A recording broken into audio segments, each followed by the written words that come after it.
Yun, good morning mga idol. Mag-change oil tayo ng Batman.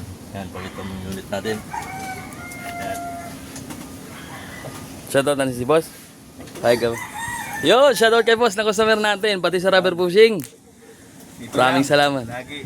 Oh, Sam cute. Regular. Regular dito. So solid yan, marami yan sila dito pupunta pag may problema yung views. Pre, parang may uling yung ilong mo. Kasi pagan natin yan. Ay, sige, kasama yan, no? Kasama yan. Kasama talaga yan. Baklasin natin yung strainer niya. Tingnan natin itong madumi na ito. Sige po, mamaya. Tapos bay. Mga problema nyo boss, lalo na BIOS, no? Toyota BIOS, Gen 1, Gen 2, Gen 3. Dito lang kay Sam Cute Riders Vlog. Kalampag man yan, o paparefresh o replace. Kaya overhaul, kayang-kaya yan dito. Mga palyado, dalhin nyo na po. So itutuloy po ito mamaya.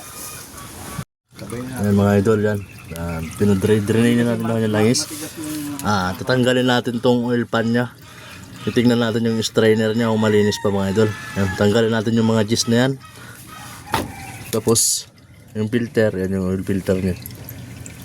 Palit din tayo ng support dito sa ilalim mga idol kasi malakas na yung alog. Ayan. Ayan. Yun. Yung may ulit. So ayan yung transmission support niya mga idol.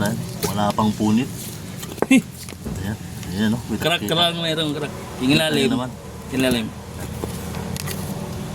Kaya pa yan, pre. Ayan, yung malaki lang talaga. Okay, malaki. Tirahin mo na to mga bay. Shout out sa'yo. Rubber bushing. Abay Brooks, tirahin ko na. Saglit lang to, 3 minutes. So yun mga boss. Salpak na natin. Yung ganyang oil pan. Malinis na yan. Oil filter. Bago na yung transmission support. Fabricate. Ilagyan na lang natin ang langis. Yun mga bossing. Salila na natin ang langis. Papa-start na lang natin. Ito yung ginamit natin langis mga idol. Yan.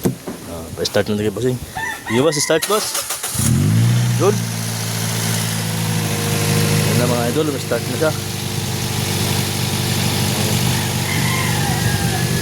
Shoutout sa inyong lahat mga idol. Use Mechanic Vlog, Sam Cute Riders, Rubber Bushing.